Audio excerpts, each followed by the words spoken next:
So for me, councils, they have the potential to help change the affordable housing skyline in New Zealand. And so those councils that are willing to engage with it really have the potential to make genuine change. And I would almost say that without them at that local government level, without their engagement, without their involvement, without their financial contribution, affordable housing will always be on the back foot in our nation. So they have a huge role to play. Kia ora and welcome to the Homefulness Show. I'm your host, Zola Rose, located in Aotearoa, New Zealand. We believe housing can be a means for regenerative placemaking to create affordable and sustainable homes and neighborhoods developed in collaboration with the communities that live there. We'll be exploring different housing models and neighborhood designs and innovation in energy, water, waste, construction, land use, and food systems. We showcase housing policies, finance, funding, and community engagement to unlock this potential.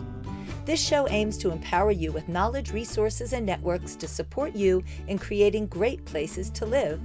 Come join us as we bring to life the more beautiful housing that we know is possible.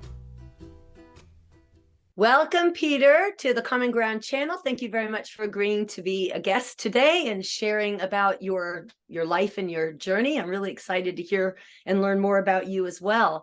So I thought I'll just catch everyone up who's listening about how we know each other. I know about the Queenstown Lakes Community Housing Trust because I wanted to start the Community Land Trust in Hamilton. And so doing my research, what else has been done in the country, I found that the Queenstown Lakes Community Housing Trust basically had that model, although it wasn't quite called Community Land Trust. So I got to talking with Julie and found out about the board and everything like that. And so in that creation of the Community Land Trust, you were moving from Queenstown up to Hamilton. And then you and I got in touch because I was really excited to have that experience, somebody who actually knows the model, who's able to then bring that to Hamilton because it was a very new idea. So we did get it formed as an entity, and then they were choosing their board members, and you and I both submitted our applications. And unfortunately, I didn't get chosen, but you did. So then you became my insider. What's going on? Tell me how things are progressing. And we developed a nice friendship of sharing information, our common love of this idea of the land trust model being that the land is leased, it's owned by the nonprofit entity, people can own their houses, but it's a limited equity where people are capped so that the housing stays affordable for future generations. That's really what the land trust is, one of the mechanisms that it's about. And so you and I share that love of that model. And you've also supported twice women to be able to attend the Women Revolutionizing Housing Network, our retreats. And that's where women who are really pretty much struggling on their own somewhere in the country to do something differently and need the support of other women to know that their ideas are valid and that we see each other in this challenge of addressing a systems change for housing. And so these women have come and really been empowered and gone on to do some amazing things with how they have both gotten new information as well as the support from the network. So your support with that has been incredibly important to move the network forward. So I much appreciate you staying involved with me as much as I'm a voyeur of what you're doing there in bridge housing. So I just thought we'd go back a little bit before jumping into what you're doing now. I always like to hear where these callings came from, because we can all do things professionally and that, but yet what we do to serve our community, where does that come from? What has influenced us? And so I'm interested for you to tell a little bit about your upbringing, maybe about the way you were raised, and even little moments that you had in your development as a young adult that influenced you to care about community and why you care about affordable housing. So do you want to go back and just tell us a little bit about your upbringing? Yeah, sure. Hi, everybody who's listening. I think if I just start with our connection, Zola. Yeah, your recollection of how we've become friends is absolutely spot on.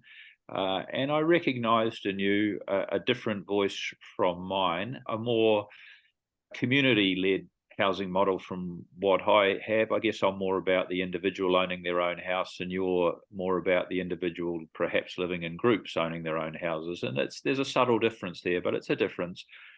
But for all of that, I very much appreciate the work you do. I reckon that you're kind of a living legend in that space, and I really admire your courage in taking on what you do. So you're right about our friendship, and so I admire what you do, and I always want to do anything I can to encourage you to continue that work, because it's good work. So getting on to me and my background, I grew up in a big family. There were 6 children. We lived in a small 3-bedroom house initially anyway. I shared a bedroom with my brother. When my youngest sister was born, my dad made a bedroom for her in a cupboard. So I come from humble beginnings. And I guess what drives me about housing is, I guess I've always had a heart for social justice, that I don't like to see people struggling, and I just have a passion to, I guess, for a certain equality in housing, that I don't think it's fair. I don't think our current system works very well. I don't think it's very fair. And I think there will always be people who need a hand. And I'm in the lucky position that I'm reasonably well off, that I've got the time and the energy. So why wouldn't I help in an area that I've worked my whole life in and that I'm passionate about? So that's kind of what drives me. The other thing that drives me is that I'm a Christian. And I just say deep down, part of the Christian calling is to help people who need help. And so it's an area where I think I can live out my faith by helping people out. So yeah, for a number of years now, I've just really enjoyed being in that place where I can help people with housing. That's fantastic. Yes, we definitely share that social justice. And I think that's what is our binder. And of course, our work, how that plays out. So I love sharing that with you. So in terms of you having come to serve on the Queenstown Lakes Community Housing Trust, how did that come to be that you were part of that movement? Yeah, that's a good question, Zola, and it's interesting in how it came to be, in that I shifted back to New Zealand in about 2011 from Australia. I lived in Australia for 25 years, and I shifted back to New Zealand, and I just was bombarded in the newspapers with unaffordable housing. It was every day you'd open the paper and there was unaffordable housing here. It was just a big topic, and I got sick of hearing about it, and I thought, I'm going to do something about this. I'm going to build some affordable houses. So in my little bio where you've said I've been a developer, I'm really an investor, and I'm much less a developer. So I decided to, and I think New Zealand's property mogul Jones, he sums it up very well, the difference between investors and developers. He says the investor is someone who plants an orchard and he harvests the fruit every year from his trees. A developer is someone who plants vegetables, and every year he harvests his vegetables, but he has to start again each year. So he has an analogy a bit like that. So anyway, for me, it was an unusual occurrence where I said, I'm stepping out of being an investor and I'm going to be a developer.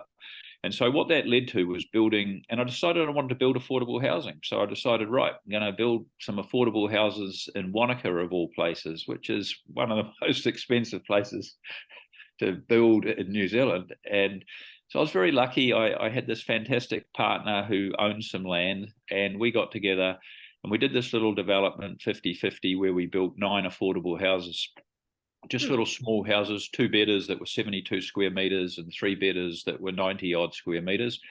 I designed the floor plan myself. Some architects tried to improve it, but they only made it miles worse.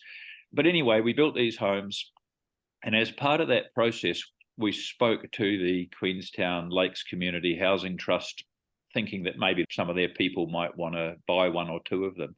So that was how I was introduced to the trust. And in due course, the representative from Wanaka, who was an elderly doctor from the area, good guy, Dennis Pizzario, he decided that he would leave the Queenstown Trust. And I think he just felt he was getting a bit past it. So they were looking around and they chose me. So I always felt very lucky to be chosen as a trustee on that trust, because it was full of a bunch of really amazing people who didn't want to talk about change, but who wanted to make change.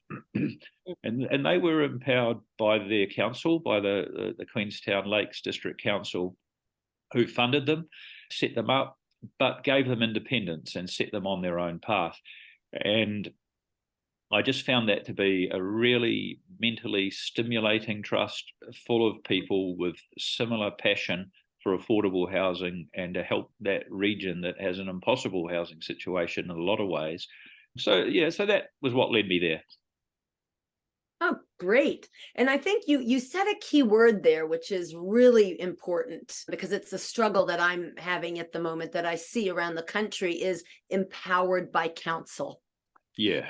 A council has a mandate to empower local communities and such, and yet I'm not seeing it in the housing space, that empowerment piece. And that's where it's a beautiful support of the council really helping that trust to have its legitimacy.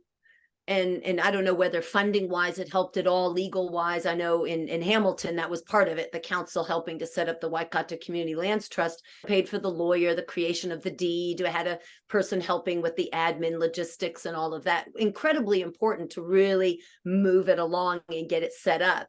Was that the same thing in Queenstown? And what would you even say to other councils about its role, the importance it has, and how it can play that empowering role? Yeah, it's a good question, Zola, because I think traditionally councillors have seen themselves as being in charge of collecting rates to build the roads, to provide water, sewer, at the town planning at their most basic level. That's how a lot of councils see themselves. But I think the smart councils are starting to recognise that they do in fact have some role to play in housing. The Queenstown Trust saw that 15 years ago, or the Queenstown Council saw that 15 years ago when they decided they needed to address housing. So they provided financial support, and I understand they still provide that on an annual basis. They make a grant to their Affordable Housing Trust. They have provided land. Surplus land that they've had has been given to the Queenstown Housing Trust. So for me, councils, they have the potential to help change the affordable housing skyline in New Zealand. And so those councils that are willing to engage with it really have the potential to make genuine change. And I would almost say that without them at that local government level, without their engagement, without their involvement, without their financial contribution, affordable housing will always be on the back foot in our nation. So they have a huge role to play. And a very exciting announcement in the Waikato just recently is that the Waipa Council, which is one of the three Hamilton councils, if you like, you've got Hamilton City, which is a small inner part of the donut, which is now almost fully developed. And then you've got two big landowning councils, which are the Waipa Council to the south and the Waikato Council to the north. The Waipa Council have said, we are going to adopt the principles of inclusionary zoning. Another second council, Queenstown, are starting to legislate for that. The Waipa Council have said, we're going to adopt that. And I've been saying to people, it's just a small little article in the newspaper. It's a small item which people have no conception of how massive that little adoption of inclusionary zoning might be. Just for the listeners, what is inclusionary zoning? My definition of it is it's a payment that is made by the owner of land when it is upzoned or where zoning is improved. And the typical example is that where rural land is zoned residential, there's a massive, through the stroke of a council pen, through the stroke of a planner's pen, land can go from being worth $6 a square metre as rural land to $600 a square metre as residential land. So the massive profits that result of the stroke of a pen. So inclusionary zoning is a notion that says, well, shouldn't some of that profit, a small part of it, come back to the community? And so that's the basic principle behind it. I think the element of, well, how does that happen? For me, it's the transfer of 5% of the finished sections as a result of that rezoning into a council that can then pass it to a lands trust. perhaps where it's held perpetually for the community benefit. So that's a real good living example in my neighbourhood of a council having the courage to do exactly what the Queenstown Council has done for 15 years, that has the potential to make massive change. Well, yes, I saw that announcement. I had a whoop whoop moment where I was like, yay, that's something that I was working for when I was in Hamilton, bringing Julie in to speak, etc. And so I found out, I got a hold of Axel, who's now the CEO of the Waikato Housing Initiative. So he's next. I'm going to be interviewing him about what did it take, because it's been years. I remember bringing Julie in many years ago to talk about it. So why did it take that long? What is it? What was that process by which they had to go through until now when it's finally been approved? And why are other councils sitting on the fence about it? If it's actually really good model, Queenstown has proven it's a great model, why are all these other councils on the fence? And for the listeners, there's Community Housing Aotearoa, which has its own website, has created a document that helps folks to understand inclusionary housing, the risks, which is why I think where the councils who haven't adopted it sit in that phase of, oh, it's too risky. And then it helps to understand how to mitigate those risks and how to advocate for it and the positive benefits that come when it is adopted. So I really highly recommend I'll make a link to that document, because that's really what we need, is that people need to advocate for it. If they don't understand it, they can't advocate for it. And that's what we need, because councils really won't advocate for it unless it's actually getting driven by the community, or unless there's an amazing council that just says, yeah, we just see that it's important, but I haven't seen that happen around the country. So obviously we need to get some drive from the communities themselves demanding it. Yes. Yeah, I just would say of that as well, that Axel Breck, who's the chap you're speaking about, I think he was the perfect guy in the perfect place at the perfect time, in that he had been the deputy mayor of the Waikato Council, and he stood to be mayor, didn't get elected, so he was looking for a job. So he provided that perfect interface between being able to actually speak the language of councils and knowing which buttons to push, and someone who was passionate about making housing change. So I've met with Axel and talked with him about it, and I just think you can't give him a big enough pat on the back, because he's really driven that. Yeah, exactly. It takes a lot of work on the ground, but sometimes it's just that person who's the catalyst that just really gets that spark turned into a fire. And the other thing, final thing on that is, I think you'll see Hamilton City Council adopt it, and I'm not so sure about the Waikato Council, but I think that as councils see it happening and working, and that's been the great thing about the Queenstown Trust, is they've got a model that's now got, I think it's $60 million worth of assets, and their very realistic goal to build 1,000 houses over a 10-year period. And that's a realistic goal that they track towards. So that's how significant it is. 1,000 houses in a small council area, which is what the Queenstown Lakes District Council really is. Yeah, but it can have massive impact. And when we look at areas that are being gentrified, like Raglan, where the inhabitants are having trouble continuing to live in their own community, a lands trust would make the world of difference. But then how do they still get the land when the land is priced so much? There's that lovely partnership between the lands trust and being able to actually get the land through the inclusionary zoning. So I think it's funny how that's followed you. You had a great track record in Queenstown, and now maybe it's part of your influence of being in that area that is driving these changes. You come and visit me here, Peter, so you can bring some of your good influence to my area. Yeah, we need you in other places. So we can also then move on to Bridge, because I'll just give a little bit of my background with what I know about Simon Perry, who is the founder of the Bridge Housing Trust. So I met with Simon years ago in Hamilton and was speaking to him about the need for community-led housing and need for co-housing being an opportunity. And I know he had the Te Awa Lakes development up north of Hamilton, where he wanted to have a range of different housing including he wanted to pilot that model of affordable and more co-housing style. And I know there's a lot of issues around the zoning and pushback from Fonterra in that area, which really delayed that particular development. But I know his heart has been there the whole time. And so having spoken with him about that, it was really wonderful to see a model that really needed to happen. So I'm interested to hear your side of the story, how you came to know Simon and how you came to be working with Bridge Housing Trust. When I arrived in the Waikato, it turned out that Simon and his wife, Marlene, they'd already decided they wanted to do something about housing. And from my chats with Simon, he's like me. He's a guy who's done very well, benefited. He's stood on the shoulder of his dad, and he's benefited from his heritage, and he's well off because of that. And he, like me, just has this desire for social justice and to do something about housing.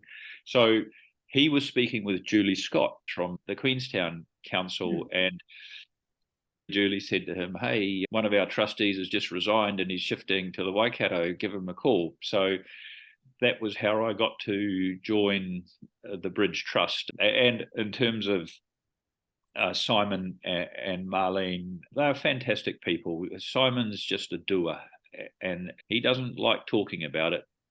He wants to do it. And he is a doer on steroids. He says, here's a problem, I'm going to tackle it, I'm going to get in and do it. And he finds and puts together the right teams of people to be able to do that. And whilst Julie Scott in Queenstown is an absolute legend and an absolute star of the affordable housing industry in New Zealand, the Perry Trust, the Bridge Housing Trust, has a similar superstar in Jen Palmer. And she just always amazes me with her capability and her capacity to make stuff happen. So the Bridge Trust have got together a really good group of trustees who are doers, not talkers, and they are just away and sprinting. I've been really heartened by the fact that they're just getting on and doing it. And so what makes Bridge Housing Trust unique? Tell me about the methodology of the trust. Yeah.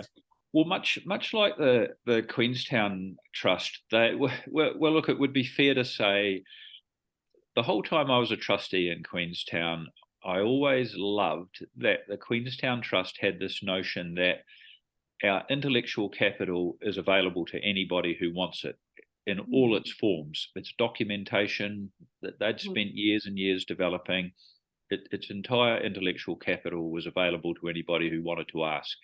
And so Simon and Marlene were willing to ask, and they really have copied the Queenstown model in every way, shape, and form that they can.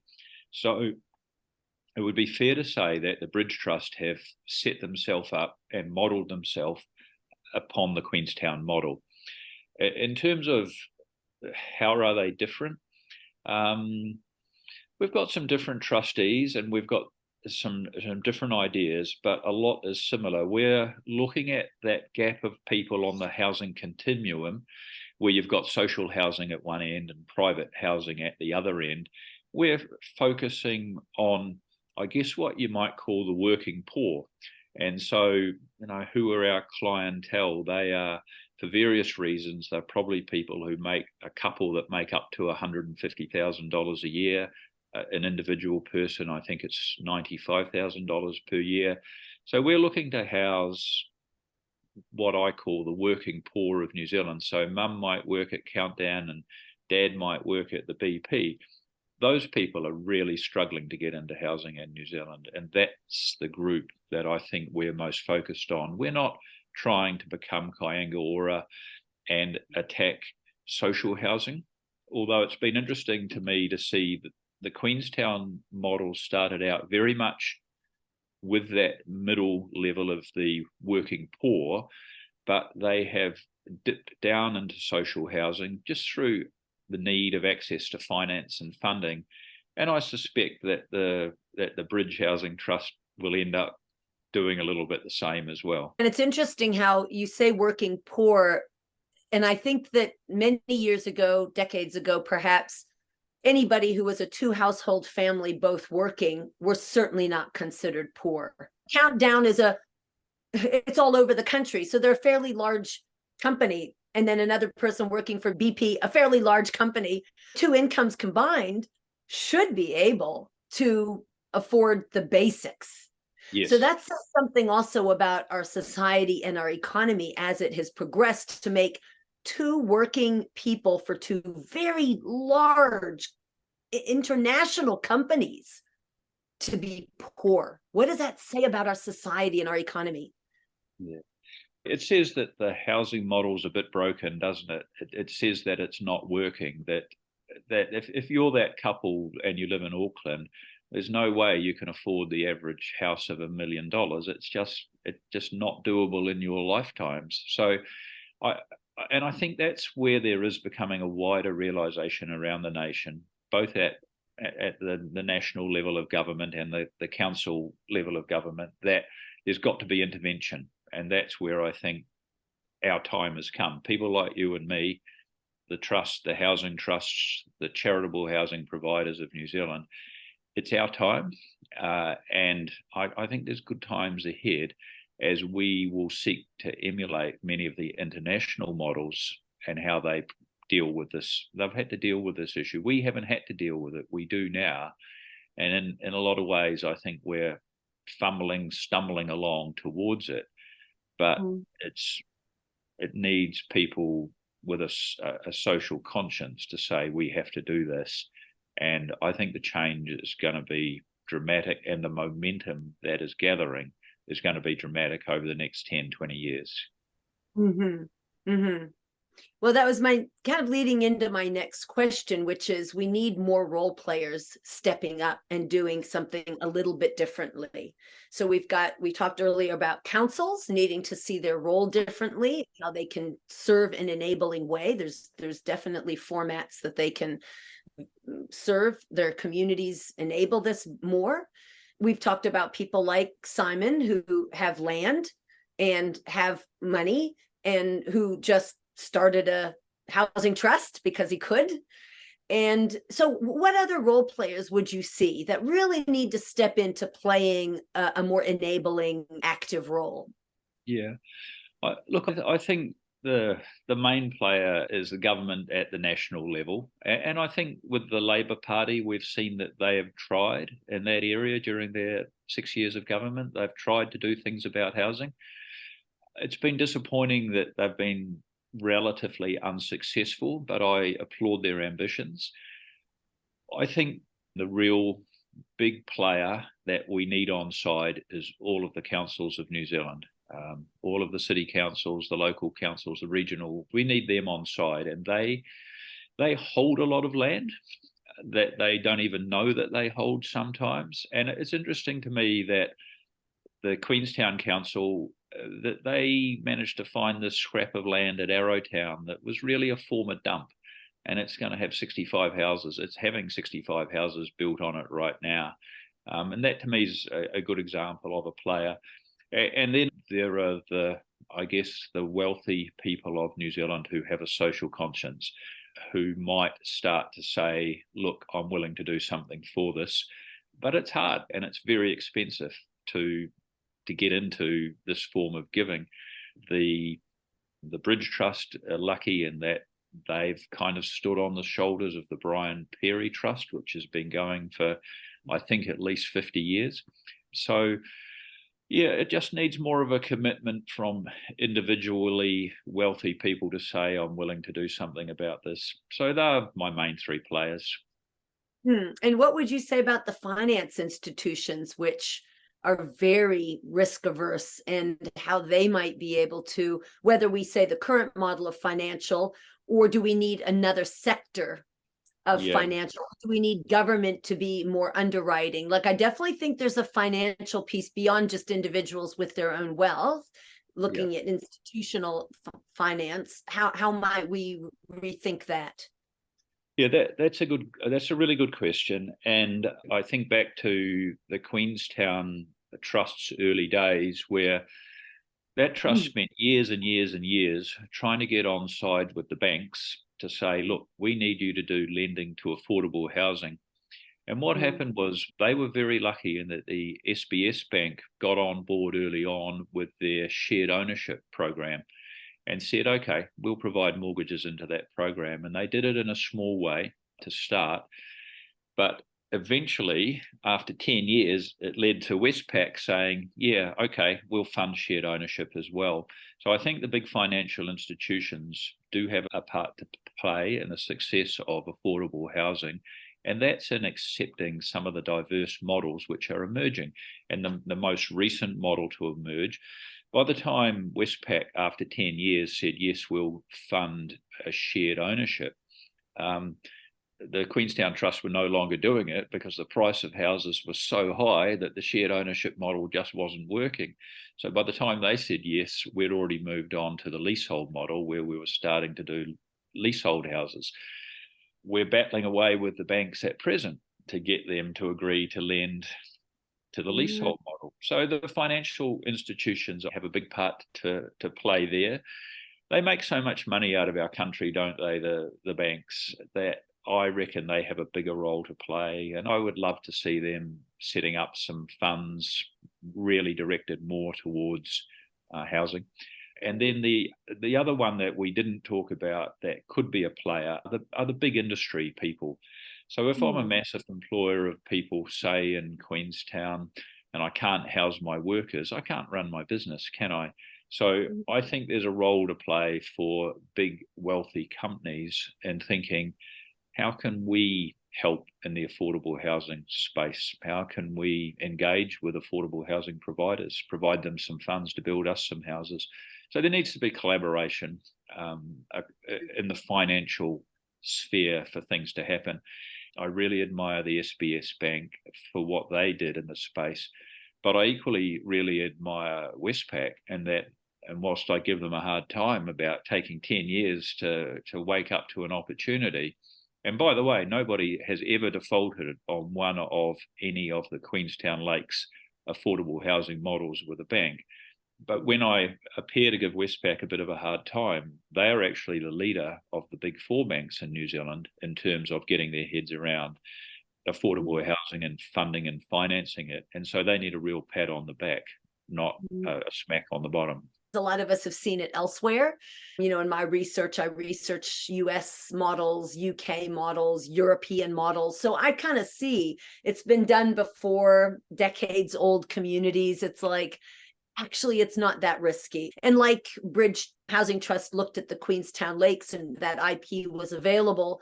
It's the same thing. There is IP that's available in all these other countries. And really, if we drill down and we use that, it can be taking the risk out for these financial institutions. I think we just need more will. We need for them to want, to care. Yep. And it's another paradigm shift is that with investment, people always want 10% or, you know, or housing is an investment. That's one problem versus housing is a home and it's part of a community. Another we need to have is that you talk about capital or an investment and return on investment. Financial investment is only one return. There's social capital, there's ecological capital or natural capital. There is the human capital, our own abilities, that even mental health. There's these other capitals which we need to look at equally honoring those returns and not just judging whether something is a success on that financial. And I think banks have a role to play, even though they're in the finance game. I do think that it is possible for them to also think about an investment in those other capital forms and these other role players as well, to really look at what is the multiple impact of return on investment for our wider community. We've got some of the worst track record with fresh water in this country. We've got actually a lot of things that aren't really great statistics. And some of it does stem from how we do our development. So we've really got to have different returns on investment if we're going to have a resilient future for all of us. When you look at the landslides and the floodings and all of that, we've got to look at our return on investment over a 30-year, looking at the natural capital as well as our built environment capital, because you can't have built environment on shaky foundation of natural capital where you're clear cutting whole forests down or you're building in inappropriate places because that's what's available. Got to look at the whole picture rather than in taking all those forms of capital into consideration. Yes, yeah, absolutely. And how do we get that narrative across to our financial institutions? We need a new cadre of financial institutions. One called East Bay Permanent Real Estate Company.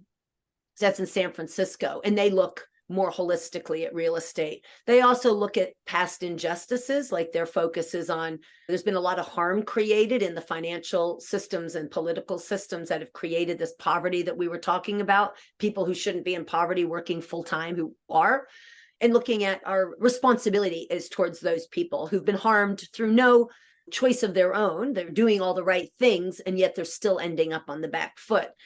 That's where our responsibility lies, is with those people. And I think that's where our housing needs to go, is we've got people who are falling through the cracks, working full-time, and yet they're not being served by our developers, by our councils, by our financial institutions, and we need to shift our focus.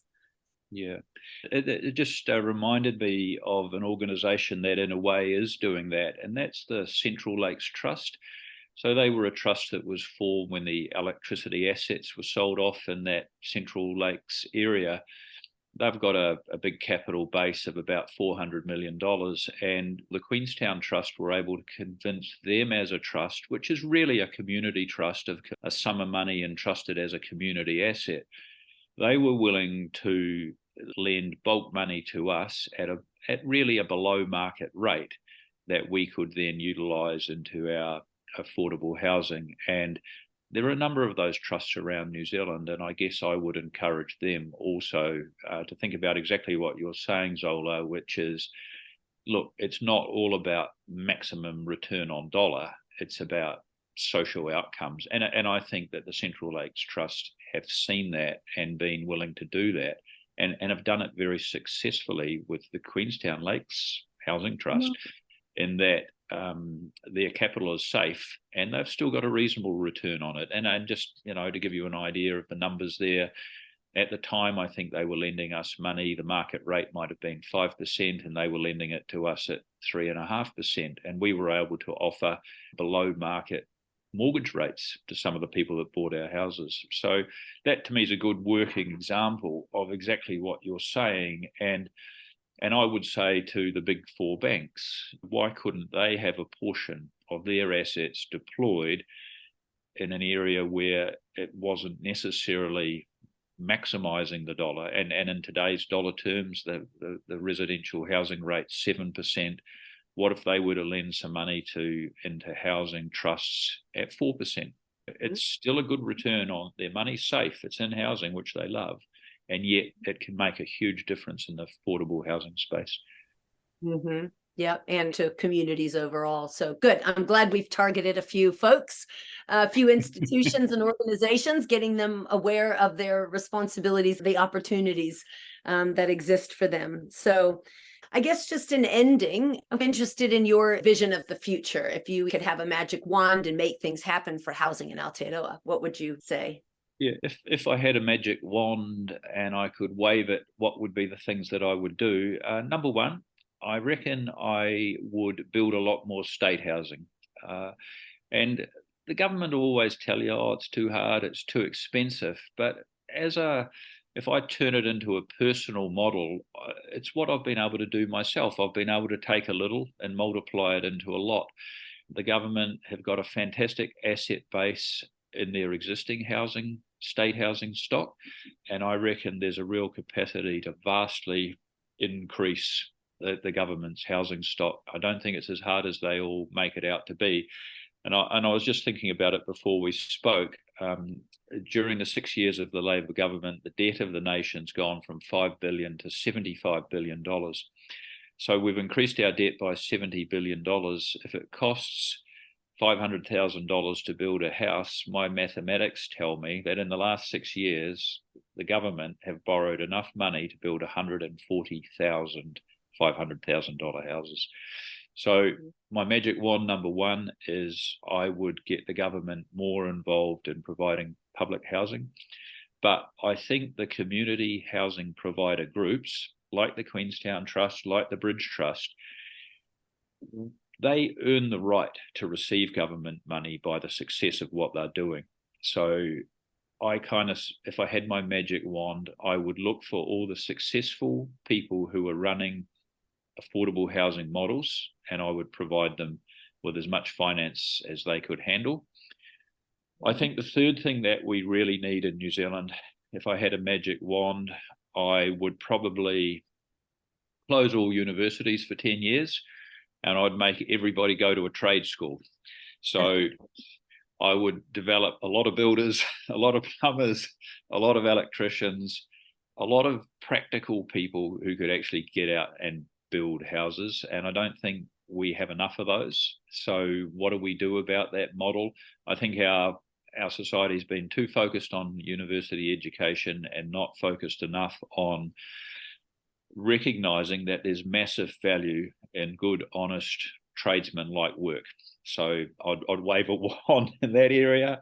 And my final wand would be I would have all councils adopt inclusionary zoning, but I would define that very narrowly, that inclusionary zoning had to be either cash or contribution of equivalent contribution of 5% of the finished sections of all upzoned land in the country. So that'd be my magic wand things. And I think they would transform the housing landscape. And just a concluding comment is, I reckon we're really lucky in New Zealand in that we don't have a massive problem of people living on our streets. I know we've got the terror of poor families having to live in motel units, but I think you only need to travel to the United States and go to some of their big cities and see people actually housed on the street with their little sleeping bag, and that's so devastating. And we're so lucky that we don't really, I know we're getting there, but that to me is the magic wand challenge. Is nothing is worth ending up like San Francisco to me. That place is an absolute disgrace, and it's a shame to the United States of America that such a wealthy nation can't solve that problem. And I appreciate that it's not just housing, it's mental health and it's other issues. But that's the thing I live in dread of. That's the thing that motivates me, is we cannot have that in our wealthy nation. It's lovely to have a magic wand, isn't it? How fun is that? Yeah. And it is all possible. So it's not really that magic. It's just the will to create it.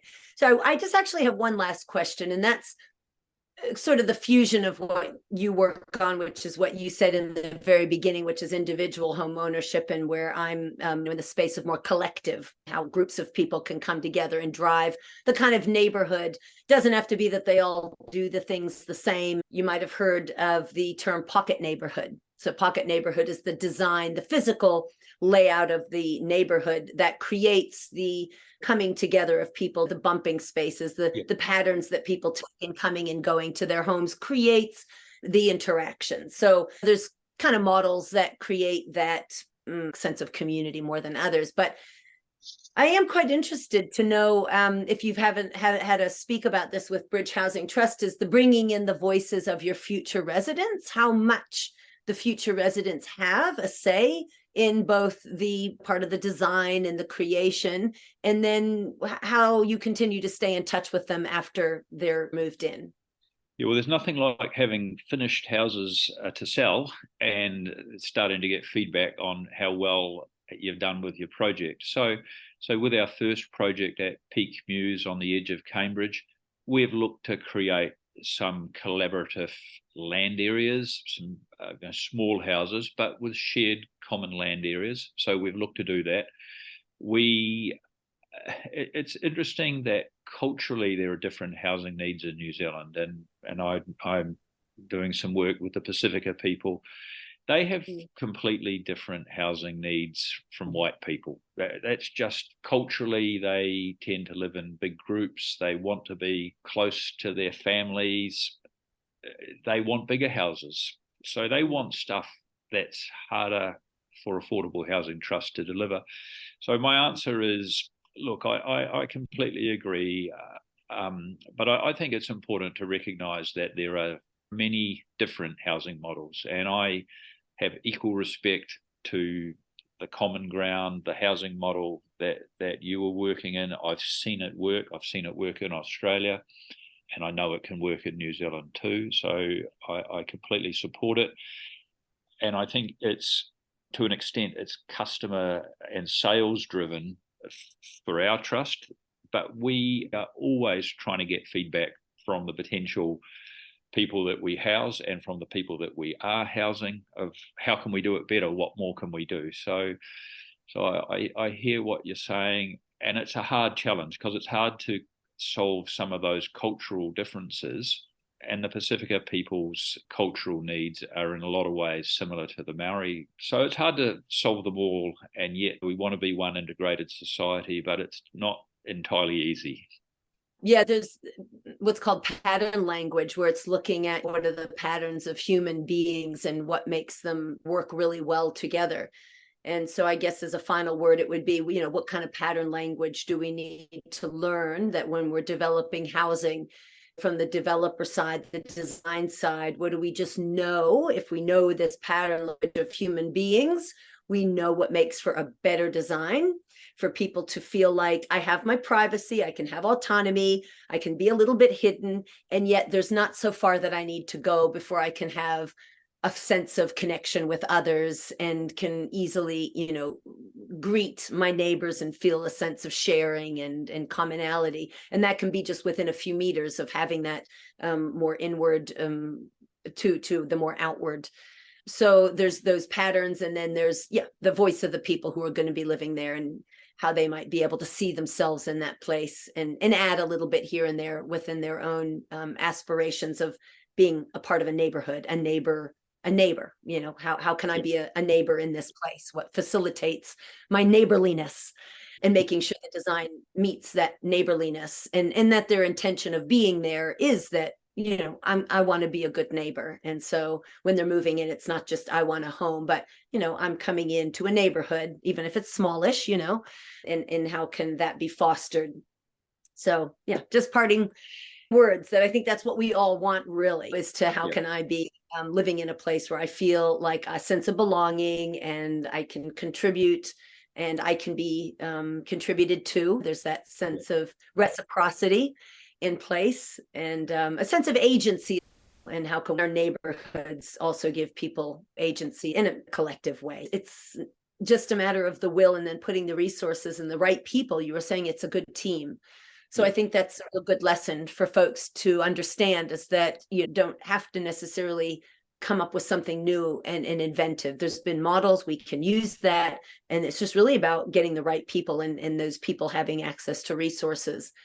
And of course, advocacy to the council as well, because as you were saying, inclusionary zoning is very important, getting them on board. So I hope everybody who's listening or watching can really see the part that they have to play in helping to transform our housing system. So I'm glad that I had a chance to catch up with you. This was really wonderful to hear about bridge housing.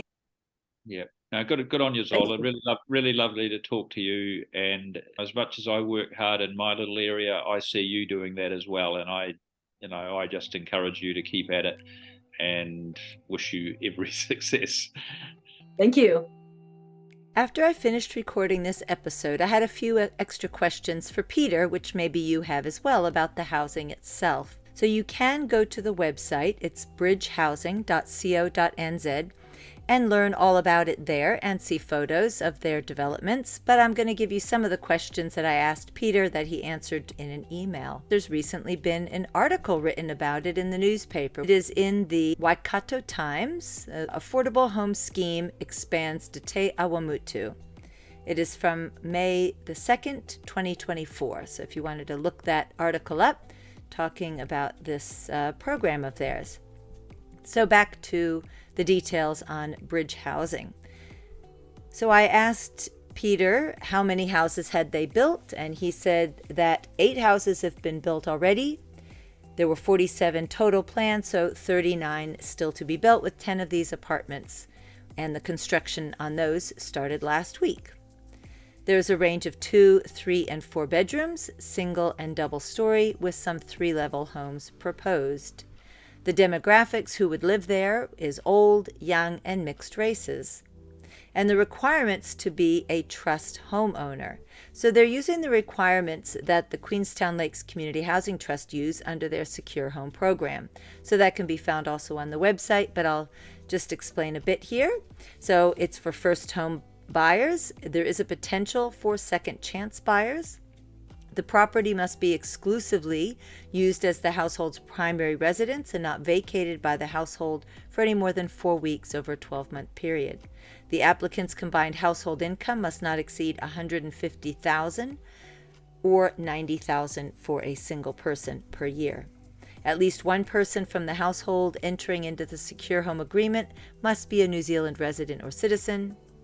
And if all of that meets that criteria, then you also have to meet the specific financial requirements, which a bank would, for the bank's approval for the home loan. And it must be the resident's only property. So if they own another home, that's also ineligible. So the costs do vary based on the size, but the average sales are $325 New Zealand dollars for a 2-bedroom unit, which is the cost to build, and they only just pass on the construction cost to the homeowners. He wasn't sure what the deposit is. And then there's also a land lease that is generally set at 1.5% of the land value, and that's paid annually. Again, if you wanted to see photos, it'd be great to go to bridgehousing.co.nz.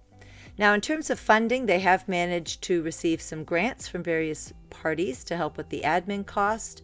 The Perry Charitable Trust has been the main funder, and they do get grants for other costs. So the next steps are to have 32 walk-up apartments. They've planned that for Hamilton City. It's going to be a $34 million development known as Hinamoya Apartments. And the Hamilton City Council has agreed to lend them $10 million towards this project. And they also say they're working on purchasing 20 homes, which have already been built, in Ahopo near Te Awamutu.